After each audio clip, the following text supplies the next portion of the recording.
Magandang araw mga ka-TH. Welcome to D-Roads TV.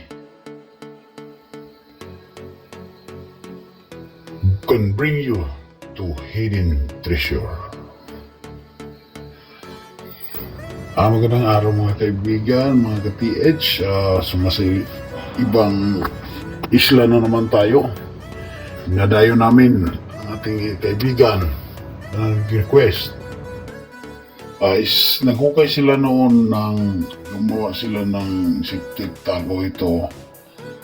Visible na, kita-kita natin lumang septic tank na to. Paghukay nila noon, may nahukay sila na bato na may Japanese karakter.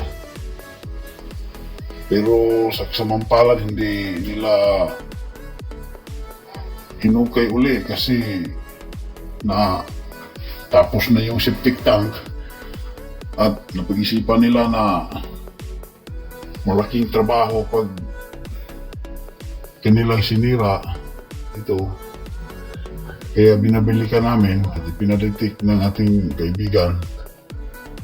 Okay, sinimulan na ng aking kasama pag-detect.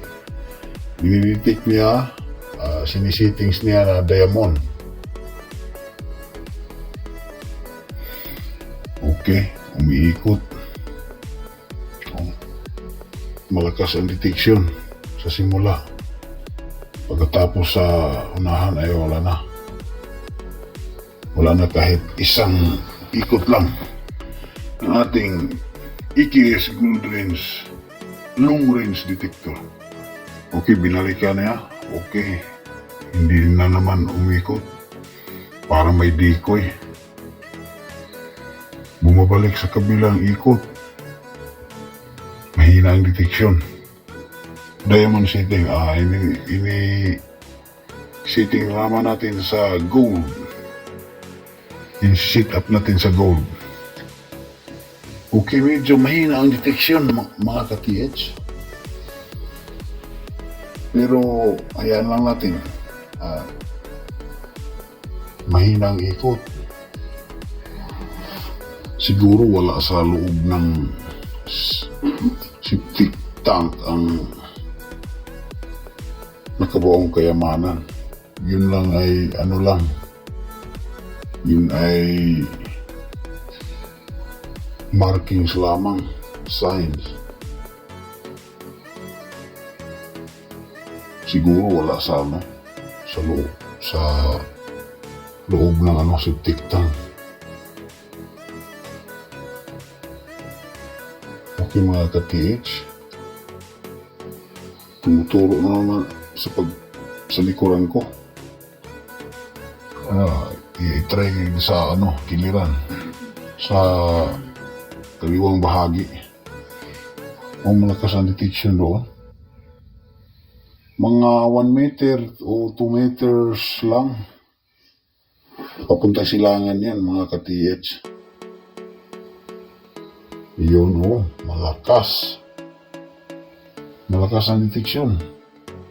May decoy pa, bumalik ng ikot niya. Okay mga ka-TH. Okay para mga 2 meters lang. Galing sa septic tank. Ibalik natin mga ka-TH kasi tumuturo sa likuran ng ating kasama. Okay. Binibalikan niya mga ka-TH kung tumpak ba ang ating binabalikan niya. Parang may nasagap siyang detection. Minaba niya. May detection nga. Okay. Kunting nakabaon lang sa tabi ng septic tank mga ka-TH.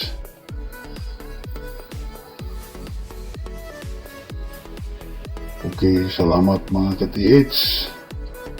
Thank you for watching.